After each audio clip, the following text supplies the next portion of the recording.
আলহামদুলিল্লাহি রাব্বিল আলামিন।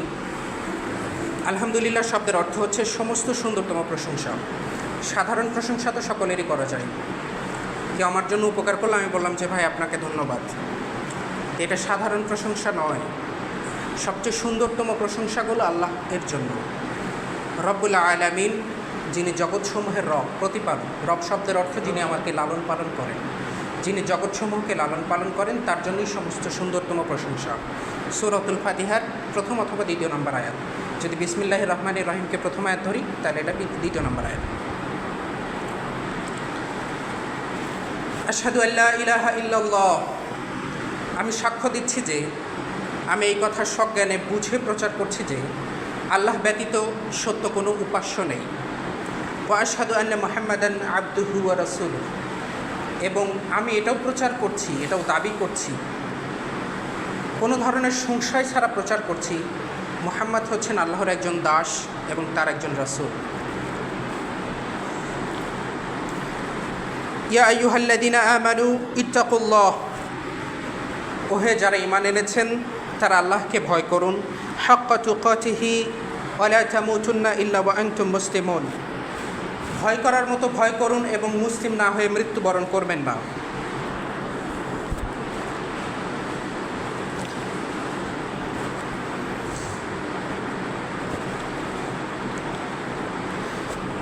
আসসালাতু ওয়াসসালামু আলা রাসূলিল্লাহ ওয়া আলা আলিহি ওয়া আসহাবিহি ওয়া মান তাবিআহুম বিইহসানিন ইলা ইয়াউমিদ্দিন।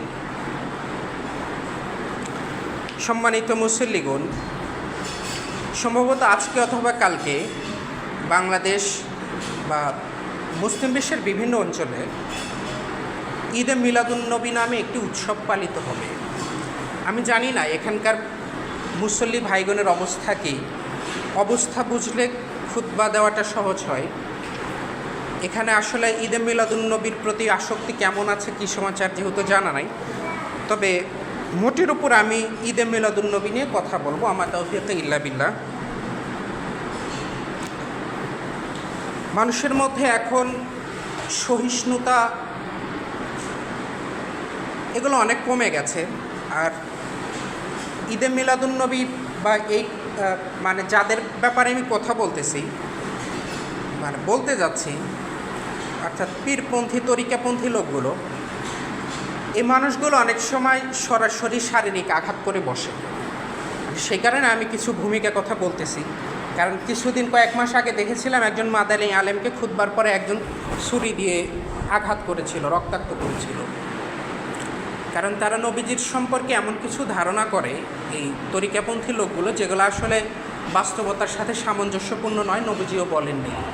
কিন্তু তারা সেটা করে এবং তাদের সম্পর্কে বলতে গেলে পরবর্তীতে তারা হয়তোবা শারীরিক ক্ষতিও করতে পারে। তো যাই হোক, আমার উদ্দেশ্য হচ্ছে আপনাদেরকে জানানো, গত খুতবাতে আমরা যে কথা দিয়ে শুরু করেছিলাম সেগুলোই আসলে আজকের দলিল। যে আল্লাহ রাসূল সাল্লাল্লাহু আলাইহি ওয়াসাল্লাম বলেছেন যে শুধু আমি নই, মানে ভাবানুবাদ বলছি, কোনো নবীর জন্যই হক নয় যে উম্মার জন্য যেটা কল্যাণকর সেটা বলে যাবেন না। যত কিছু কল্যাণকর আছে সেটা বলে যাবেন, যত কিছু অকল্যাণকর আছে সেগুলো থেকে সতর্ক করে যাবেন। তো ঈদে মিলাদুন্নবী এইটা সাহাবীগণ পালন করেন নাই, নবী পালন করেন নাই সাল্লাল্লাহু আলাইহি ওয়াসাল্লাম, সাহাবীগণ পালন করেন নাই, তারপরে তাবেঈগণও পালন করেন নাই। এটা যদি ভালো কিছু হইতো তাইলে তো নবীজি সাল্লাল্লাহু আলাইহি ওয়াসাল্লাম বলে দিতেন, তাই না? বলে দিতেন। আল্লাহ তাআলা বলছেন, আল ইয়াউমা আকমালতু লাকুম দীনাকুম, আজকের দিনটিতে আমি তোমাদের জন্য দিনকে পূর্ণ করেছি। তো এই তরিকাপন্থী লোকগুলো, পথভ্রষ্ট লোকগুলো যখন বলতেছে যে ঈদে মিলাদুন্নবী পালন করতেছি আমরা, এর মাধ্যমে আরও বেশি আল্লাহ হইতেছি, তার মানে এরা আসলে এটা বুঝাইতে চাইতেছে সাহাবীগণ তাদের মতো ধর্মভীরু আল্লাহ ছিল না। কারণ সাহাবীগণ যদি আল্লাহ হইতো তাহলে তো ওনারাও ঈদে মিলাদুন্নবী পালন করতো, তাই না? আচ্ছা, তো ঈদে মিলাদুন্নবী অর্থ আসলে কি? ঈদ শব্দের অর্থ তো বোঝেন উৎসব, যেটা বাৎসরিক বা সাপ্তাহিক বা মাসে বিভিন্ন সময় ঘুরে ঘুরে মানুষের উপর আসে, আনন্দ নিয়ে আসে। মিলাদ অর্থ হচ্ছে জন্ম, নবী, মিলাদুন্নবী অর্থাৎ নবীজির জন্মদিন উপলক্ষে আনন্দ উৎসব, ঈদে মিলাদুন্নবী। এইটা মুসলমানদের মধ্যে মানে কই থেকে আসলো সেটা নিয়ে একটা ধারণা নেওয়া যাক।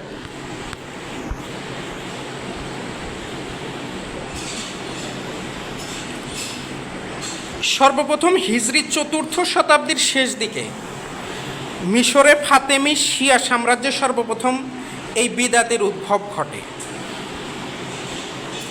এবং আর একটা তথ্য আছে, হিজরি ৭ম শতাব্দীর প্রথম দিকে ইরাকের মাউসুল শহরে তৎকালীন বাদশাহ আল মুজাফফরের পৃষ্ঠপোষকতায় দরবারি আলেম উমার ইবনে মুহাম্মদ মোল্লার পরিচালনায় সর্বপ্রথম নবীজি সাল্লাল্লাহু আলাইহি সাল্লামের জন্মবার্ষিকী উদযাপন করা হয়।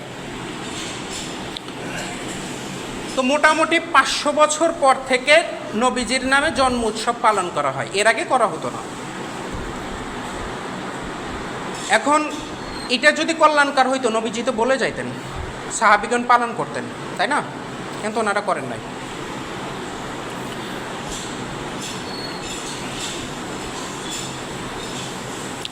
এখন ঈদে মিলাদুন্নবী নিয়ে কী করা হয়? ঈদে মিলাদুন্নবীর প্রথমত বিদাতি উৎসব, পরবর্তীতে এই জায়গাগুলোতে এবং যে গ্রুপগুলো এগুলো পালন করে তাদের ভিতর প্রসিদ্ধভাবে যে কিছু ধারণা আছে, আকীদা আছে, সেটা হচ্ছে নবীজি সাধারণ মানুষের মতো নন, বরং তিনি নূরের তৈরি। এবং যুগে যুগে কাফিররা এরকম আকীদা বিশ্বাস লালন করত। তারা নবীজিকে বলতো, আপনি তো মানুষ, আপনার কথা আমরা কেন শুনবো? আপনি যদি ফেরেশতা হয়ে যান তাইলে ভাইবা দেখতাম, বা এরকম কথা বলতো। তিনি গায়েব জানেন, অর্থাৎ আগামীকাল কী হবে সেটা তিনি জানেন। মানে এইরকম ধারণা নবীজি সম্পর্কে এই মানুষগুলো রাখে। তারা বিশ্বাস করে নবীজি এখনও জীবিত আছেন, মারা যান নাই। তারা বলে তার দুনিয়া থেকে বিদায় নিয়েছেন, মারা যান নাই। এবং আমি জানি না এখানকার পরিস্থিতি কেমন, মিলাদের সময় অনেক জায়গায় চেয়ারও খালি রাখা হয় যে নবীজি এখানে এসে বসবেন, তিনি হাজির নাজির আইসা দেখবেন। এখন এগুলো সব হচ্ছে শিরকি আকীদা। আর শিরকি আকীদার সম্পর্কে আল্লাহ তাআলা বলেছেন, ওয়ালাউ আশরাকু লাহাবিতা আনহুম মা কানু ইয়ামালুন। যদি তারা শিরকে লিপ্ত হয় তাহলে তাদের অতীতের সব আমল বিনষ্ট হয়ে যাবে। আল্লাহ রাসূল সাল্লাল্লাহু আলাইহি ওয়াসাল্লাম বলেছেন, লা তুথুরুনি কামা আথরাত আন-নাসারা ইবনে মারইয়াম। তোমরা আমার ব্যাপারে বাড়াবাড়ি করো না যেমনভাবে নাসারাগণ ঈসা আলাইহিস সালামের ব্যাপারে বাড়াবাড়ি করেছে। ফাইন্নামা আনা আবদু, বরং মূলত আমি আল্লাহর একজন দাস। ফাকুলু আবদুল্লাহ ওয়া রাসূলু, তাই তোমরা বলো তিনি হচ্ছেন আল্লাহর একজন দাস বা আবদুল্লাহ এবং তার একজন রসুল। নবীজি সাল্লাল্লাহু আলাইহি সাল্লাম বললেন, তোমরা আমার ব্যাপারে বাড়াবাড়ি করো না, মূলত আমি আল্লাহর একজন দাস। বাড়াবাড়ি কারা করেছিল? নাসারারা করেছিল, খ্রিস্টানরা করেছিল। আর ঈদে মিলাদুন্নবী হচ্ছে মানে পথভ্রষ্ট লোকগুলো, মানে মুসলিমদের মধ্যে পথভ্রষ্ট লোকগুলো নিয়ে এসেছে খ্রিস্টানদের থেকে।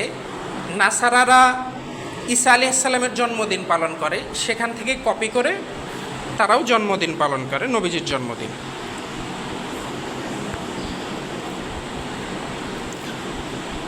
এখন তাদের কিছু সংশয় আছে। আপনি যদি মানে এই গ্রুপের ঝানু লোকদের সাথে কথা বলেন যারা মিলাদুন্নবী পালন করে, বা আব্বাসি গ্রুপের লোক, এনায়েতুল্লাহ আব্বাসি, এরা হচ্ছে জ্ঞানপাপী টাইপের লোক। তো এই মানুষগুলোর কাছে কিছু দলিল আছে, মানে কথার ভ্রমে ফেলবে। আর একটা হাদিস আছে, কথায় জাদু থাকে, আর অনেক সময় ধরতে পারবেন না যে কি বলতেছে, কথা তো সত্যিই মনে হইতেছে। তো তাদের একটা সংশয় হচ্ছে নবীজি সাল্লাল্লাহু আলাইহি সাল্লামের ভালোবাসা বা মুহাব্বতের দোহাই দিয়ে এসব কাজ করা হয়, এবং বলা হয় যে যারা মিলাদ পালন করে না তারা নবীজি সাল্লাল্লাহু আলাইহি সাল্লামকে ভালোবাসে না। কথার তো মোটামুটি যুক্তি ভালোই আছে। তো এটার জবাব কি? এর জবাবে আমরা বলতে চাই, নবীজি সাল্লাল্লাহু আলাইহি সাল্লামকে ভালোবাসার অর্থ কি তার আদেশ নিষেধসমূহ মেনে চলা, না প্রবৃত্তির অনুসরণ করে দিন পালন করা? সঠিক উত্তর হলো তার আদেশ নিষেধ মেনে চলা ও তার পূর্ণ অনুসরণ করা। যদি তাই হয় তাহলে প্রশ্ন হলো, নবীজি সাল্লাল্লাহু আলাইহি সাল্লাম এ ধরনের আনন্দ উৎসব ও আনুষ্ঠানিকতার মাধ্যমে ঈদে মিলাদুন্নবী পালন করার কোনো আদেশ বা অনুমতি দিয়েছেন, এই মর্মে কোনো সঠিক প্রমাণ আছে কি না? জবাব হচ্ছে নাই। অতঃপর প্রশ্ন হলো, তথাকথিত ভালোবাসার দাবিদাররা নবীজি সাল্লাল্লাহু আলাইহি সাল্লামকে বেশি ভালোবাসেন, নাকি যেসব সাহাবায়ে কিরাম যারা তার আদেশ নিষেধ পালনে নিজেদের জীবন উৎসর্গ করে দিয়েছেন তারা বেশি ভালোবাসেন? অর্থাৎ এই পীরগুলো কি নবীজিকে বেশি ভালোবাসে নাকি সাহাবীগণ বেশি ভালোবাসতেন? আপনাদের বিবেক কি বলে? অবশ্যই সাহাবীগণ বেশি ভালোবাসতেন, তাই না? সাহাবীগণ তো ঈদে মিলাদুন্নবী পালন করেন নাই। এবং কাউকে ভালোবাসার অর্থ হচ্ছে সে যা বলবে সেটা মেনে চলা। নবীজিকে এমনভাবে ভালোবাসার দাবি করতেছে তিনি যা বলছে তার সব বিরোধিতা করা। আজকে হচ্ছে নবীজির কবরের কাছে গিয়ে মানে সিজদা করে, অনেকে কান্নাকাটি করে, অনেক কিছু করে।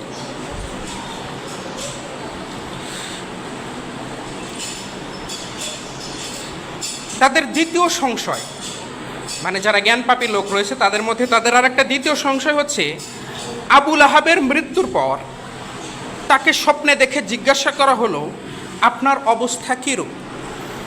আবু লাহাব বলল, আমার দাসী সুয়াইবা নবীজি সাল্লাল্লাহু আলাইহি সাল্লামের জন্মের সুসংবাদ দিলে দুধ পান করার জন্য আমি তাকে আজাদ করে দেই, তাই প্রতি সোমবার জাহান্নামে আমার আযাব হালকা করে দেওয়া হয়।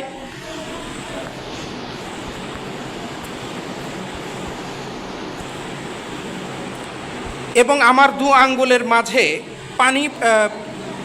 আঙ্গুলের মাঝে প্রবাহিত পানি পান করি। অর্থাৎ এই জ্ঞানপাপীগুলো বলে যে আবু লাহাবের একজন দাসী ছিলেন, তিনি যখন রাসূল সাল্লাল্লাহু আলাইহি সাল্লামের জন্মের সুসংবাদ দিলেন তখন তিনি ওনাকে মুক্ত করে দিয়েছিলেন এবং সেই কারণে প্রতি সোমবার তার জাহান্নামের আযাব হালকা করে দেওয়া হয়। এই কথা যদি সত্য হতো আমরা বিশ্বাস করতাম, সমস্যা নেই। কিন্তু কথা হচ্ছে যে কথাটা বলছে এটা একটা ভুয়া কথা বলছে, মানে এটার সত্যতা নাই, এটা সনদগতভাবে সত্য নয়। প্রথম কথা হচ্ছে সূত্রগতভাবে সত্য নয়। দ্বিতীয় কথা হলো, আবু লাহাব তার দাসীকে নবীজি সাল্লাল্লাহু আলাইহি সাল্লামের মদিনায় হিজরতের প্রারম্ভে আজাদ করেন। নবীজি সাল্লাল্লাহু আলাইহি সাল্লামের যেটা জন্মের প্রায় 50 বছর পর। আগের কথাটিতে বলা হলো আবু লাহাব যখন নবীজির জন্মের সুসংবাদ শুনলেন তার দাসীকে খুশিতে মুক্ত করে দিয়েছিলেন। কিন্তু আমরা ইতিহাসের সূত্রে যেটা পাই, বিশুদ্ধ ইতিহাস প্রমাণ করে আবু লাহাব তার দাসীকে মুক্ত করে দিয়েছিল নবীজির জন্মের 50 বছর পর। তার মানে তো বোঝা গেল আগের তথ্যটা ভুয়া। তৃতীয় কথা হলো, আল্লাহ তাআলা বলেন, ওয়াল্লাযীনা কাফারু লাহুম নারু জাহান্নাম লা ইউকদা আলাইহিম ফায়ামুতু। যারা কাফির তাদের জাহান্নামের আযাব, আর এই আযাব ভোগকালে তাদের মৃত্যু হবে না। ওয়ালা ইউখাফফাফু আনহুম মিন আযাবিহা, এবং জাহান্নামের আযাব তাদের জন্য হালকাও করা হবে না। আল্লাহ তাআলা বলছেন কাফিরদের জন্য জাহান্নামের আযাব হালকা করা হবে না। সেখানে যদি কেউ বলে থাকে এই জ্ঞানপাপীগুলো আবু লাহাবের দাসীর জন্য আযাবকে বা আবু লাহাবের জন্য শাস্তিকে হালকা করা হয়েছে, এটা বোঝা যাচ্ছে তারা মিথ্যা কথা বলছে। তাদের আরেকটি সংশয় রয়েছে, তারা বলে আল্লাহ রাসূল সাল্লাল্লাহু আলাইহি ওয়াসাল্লাম সোমবারে রোজা রাখতেন এবং তিনি বলেছেন যে এই দিনে আমার জন্ম হয়েছে, আমি সে কারণে রোজা রাখি। এই সংশয়কে যদি সত্য ধরে নেই, এটা সত্য যে তিনি রাসূল সাল্লাল্লাহু আলাইহি ওয়াসাল্লাম সোমবারে জন্মগ্রহণ করেছেন, সে কারণে রোজা রেখেছেন, কিন্তু সত্য আসলে এইটুকু নয়, আরও কিছু সত্য রয়েছে। সেই সত্যটা হলো আল্লাহ রাসূল সাল্লাল্লাহু আলাইহি ওয়াসাল্লাম বলেছেন সোমবারে বান্দার আমলসমূহ আল্লাহর কাছে উত্থিত করা হয়, সেই কারণেও আমি রোজা রাখি, শুধুমাত্র জন্মদিনের কারণে নয়। আর জন্মদিন উপলক্ষে যদি তারা এটাকে গ্রহণ করতেই চায় তাহলে তারা প্রতি সপ্তাহে সোমবারে রোজা রাখুক। শুধুমাত্র বছরে একটা দিন কেন ফিক্সড করে তারা এই উৎসবটা পালন করে? এটা কি নবীজি করেছেন? করেননি। সাহাবীগণ করেছেন? করেননি। তাহলে তারা কোন সাহসে এটা করে?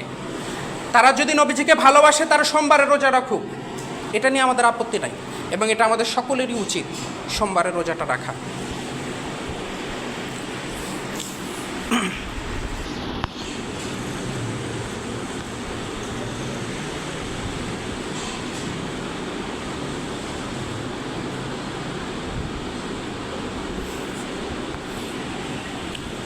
আলহামদুলিল্লাহ ওয়াসসালাতু ওয়াসসালামু আলা রাসূলিল্লাহ।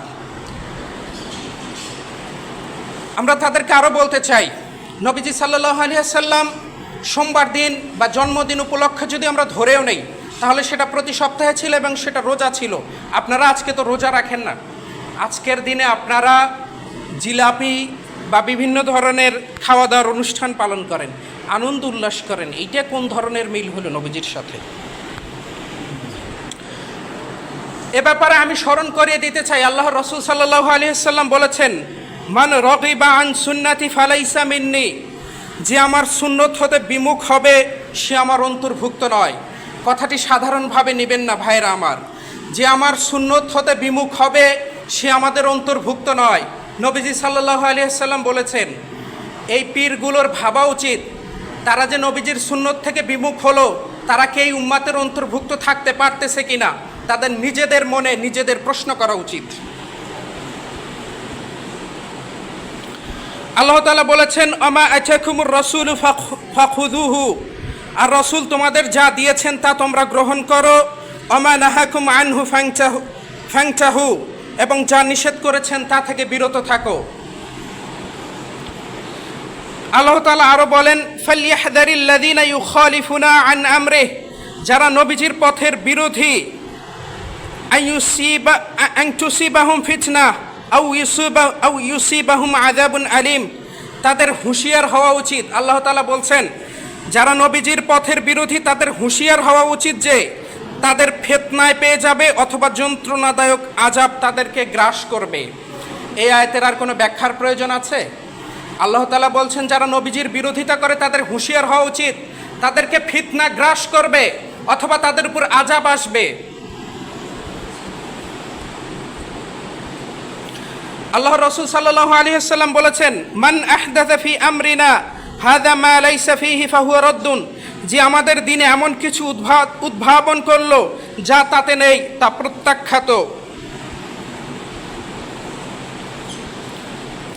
শাইখুল ইসলাম ইমাম ইবনে তাইমিয়া রাহিমাহুল্লাহ বলেন, ওয়া আম্মা ইত্তিখাযু মাওসুমি গায়রিল মাওয়াসিমিশ শারঈয়্যাহ কাবাদি লায়ালি শাহরি রবিউল আউয়াল আল্লাতী ইউকালু লাহা আন্নাহা লাইলাতুল মাউলিদ, শরিয়া ভিত্তিক উৎসব ব্যতীত অন্য যে উৎসবগুলো রয়েছে, যেমন রবিউল আউয়াল মাসের কিছু রাতকে গ্রহণ করা এবং বলা হয় যে এগুলো হচ্ছে নবীজির জন্মদিনের রাত, ফাইন্নাহা মিনাল বিদআ, এগুলো হচ্ছে বিদআত আল্লাতী লাম ইস্তাহাব্বাহা সালাফ ওয়া লাম ইয়াফআলুহা, সালাফগণ এটাকে পছন্দ করেন নাই। অর্থাৎ এইভাবে নবীজির জন্মদিন পালন করাকে সালাফগণ পছন্দ করেন নাই এবং এই কাজটি করেনও নাই। এটা কে বলছেন? ইবনে তাইমিয়া রাহিমাহুল্লাহ।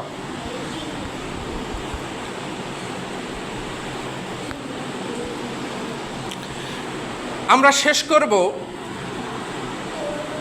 বর্তমান সমসাময়িক সময়ের একজন প্রভাবশালী আলেমের দিনের কথা দিয়ে, যে তিনি এই ব্যাপারে কি মন্তব্য করেছেন। কারণ এতক্ষণ আমরা কুরআন হাদিসের দলিল দিয়েছি এবং প্রাচীন আলেমদের কথা বলেছি। ইমাম ইবনু বাস রাহিমাহুল্লাহ বলেছেন, লা ইয়াজুজুল ইহতিফালু বিমাউলিদির রাসূল সাল্লাল্লাহু আলাইহি ওয়াসাল্লাম, মিলাদুন নবী এবং অনুরূপ অনুষ্ঠানাদি পালন করা জায়েজ নয়। লিআন্না যালিকা মিনাল বিদআল মুহদাসা ফিদ-দ্বীন, কারণ এটা হচ্ছে দ্বীনের মধ্যে নতুন আবিষ্কৃত বিষয়। লিআন্না রাসূল সাল্লাল্লাহু আলাইহি ওয়াসাল্লাম লা ইয়াফআলুহু, কারণ নবীজি সাল্লাল্লাহু আলাইহি ওয়াসাল্লাম মিলাদুন নবী পালন করেননি। ওয়ালা গায়রুহুম মিনাস সাহাবা রিদওয়ানুল্লাহু আলাল জামি', এবং সকল সাহাবীগণ এটা পালন করেননি। ওয়ারাত্তাবিউনা লাহুম বিইহসান ফিল কুরুনিল মুফাদ্দালা, এবং পরবর্তী শ্রেষ্ঠ প্রজন্ম তাবেঈগণ এটা করেন নাই। আহুয়া আ'লামুন নাস বিস-সুন্নাহ, এবং তারা হচ্ছেন সুন্নাহর ব্যাপারে সবচেয়ে বেশি জ্ঞানী। ওয়া আকমালু হুব্বান লিরাসূলিল্লাহ, এবং তারা হচ্ছেন নবীজি সাল্লাল্লাহু আলাইহি সাল্লামের মুহাব্বতে সবচেয়ে বেশি এগিয়ে। সাহাবীগণ তাবেঈগণ নবীজির মুহাব্বতে সবচেয়ে বেশি এগিয়ে। ওনারা ঈদে মিলাদুন নবী পালন করেন নাই। যারা পালন করে তারা এই সাহসটা কোথায় পায় এবং তাদের ব্যাপারে ভয় হয় তারা আখিরাতে হাউজে কাউসারের পানি পাবে না, কারণ তারা বিদআত করেছে।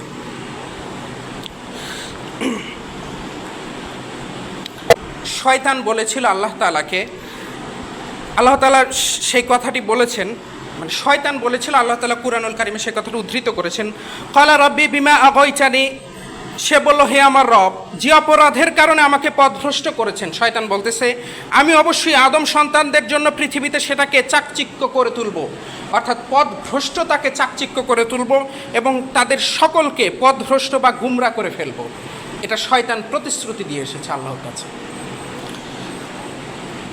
সুবহানাকা আল্লাহুম্মা ওয়া বিহামদিকা আশহাদু আল্লা ইলাহা ইল্লা আনতা আস্তাগফিরুকা ওয়া আতুবু ইলাইক ওয়া আখিরু দাওয়ানা আনিল হামদুলিল্লাহি রাব্বিল আলামিন।